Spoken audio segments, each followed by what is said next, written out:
Listen, hear that? That single knock, and then another. And then that frantic, desperate pounding.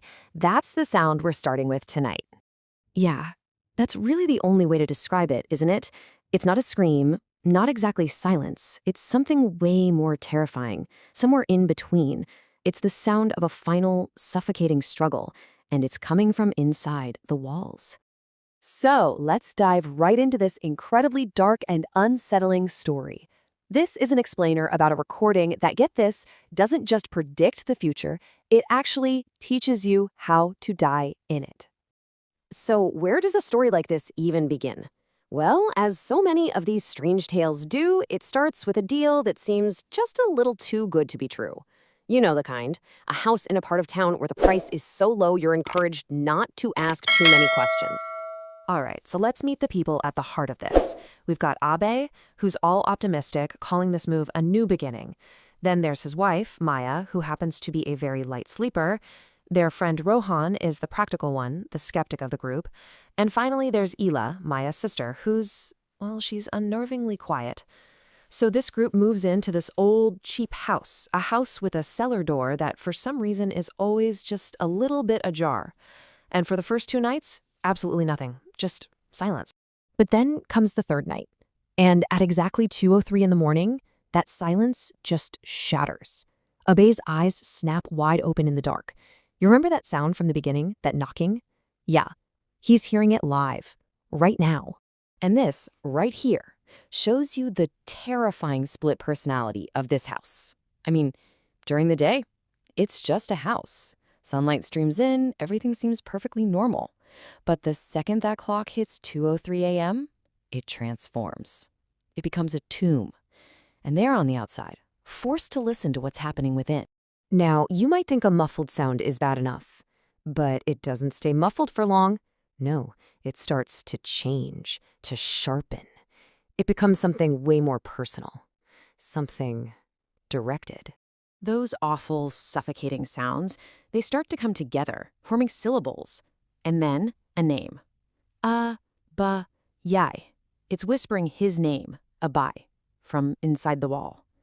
And that's it, right? That's the moment a vague, spooky thing becomes a direct personal threat. Because there's nothing more terrifying than a horror that knows your name. Of course, Rohan, being the practical one, he tries to explain it away. Oh, it's just old pipes, pressure in the lines, the usual stuff. But Abai just cuts right through all that logic with one simple, chilling truth. Pipes don't say my name. And he's right. This isn't some random house noise. This thing, it knows him. So while everyone else is freaking out about the voice, quiet Isla, she notices something else, something physical. It's a tiny, fresh crack that's appeared on the cellar wall, almost as thin as a scratch. It's like whatever is trapped in there is physically pushing, trying to get out. And the scariest part? She sees it and tells no one. So things just keep getting worse. The voice gets more urgent, whispering that time is running out. The fear and frustration are just boiling over until finally, Rohan's had enough. He makes a decision. That's it. We're breaking down that wall. We're going to face whatever the hell is inside. So they grab a hammer and they just start smashing. They're breaking through plaster, through brick, and with every single strike, that frantic sound from inside seems to get louder and louder. So let me ask you, after all that, what do you think they found inside? A body? Some old skeleton? Absolutely nothing. The space behind the wall is completely empty. Well, except for one thing, a heavy, old black tape recorder, just sitting there in the darkness. For a second, they feel this huge wave of relief, but it doesn't last long. Because as Rohan reaches in and picks it up, there's a click, and a tape inside begins to play, all on its own. And what they hear is just impossible. First, it's that same awful, suffocating voice from the wall, but now they can tell it's clearly Abai's voice, and he's saying words he's never, ever said before. Then they hear Maya's voice, pleading, and finally Rohan's voice, sounding rushed and anxious. You see, these aren't memories. They're listening to recordings from a future that hasn't even happened yet. Okay, if you thought that was the twist, buckle up, because this is where the story takes its absolute darkest turn. What happens next takes this from a weird mystery to a horrifying certainty. The tape, it isn't just predicting their futures, it's writing the script. That very same night, Maya slips on the cellar stairs. It's just a small fall, nothing serious. But as she's going down, she says it, word for perfect word. "Don't go down the stairs, please." Then, just 3 days later, Rohan dies in a horrific cab crash. And his last words, spoken to the speeding driver, you guessed it, exactly what was on the tape. The terrifying reality sinks in. The prophecies are coming true. And now, there are only 2 voices left on that recording. Abai is, as you can imagine, completely desperate. He's clinging to the only hopeful explanation he can possibly think of. He tells himself it's a warning. It has to be a warning. A chance for them to see what's coming, to change it, right? It's that classic battle, free will versus fate. And he has to believe he can still win. But then Ela, who's just been quietly watching and listening to everything, she offers a much, much darker theory. She looks at Abe and says, no, it's not a warning, it's a rehearsal. Think about that. It's a rehearsal. Her idea is that the tape isn't predicting some future that's set in stone. It's creating the future. It's planting the seeds of their final moments right into their minds, like a self-fulfilling prophecy stuck on a loop. They are literally learning their lines for their own deaths.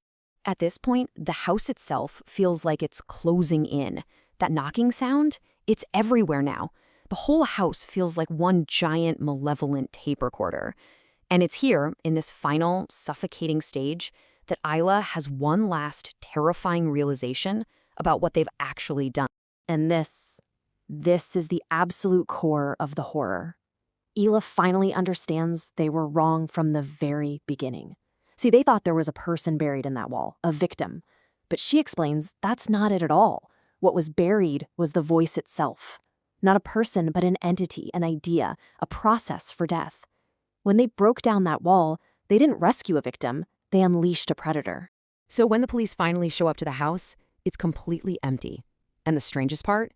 That wall in the cellar, it's perfectly repaired. Like it was never broken into in the first place. The tape recorder is still there, sitting in the dark, but now it's loaded with a fresh, new, blank tape. It's just waiting for the next people to move in. The trap has been reset. Because ultimately, this story isn't really about a haunted house, is it? It's about a cycle. A deadly performance that's just waiting for its next actors. And on that brand new tape, a single name was already being whispered, waiting to be heard. So the story leaves us with one final, simple question to think about. What if that name was yours?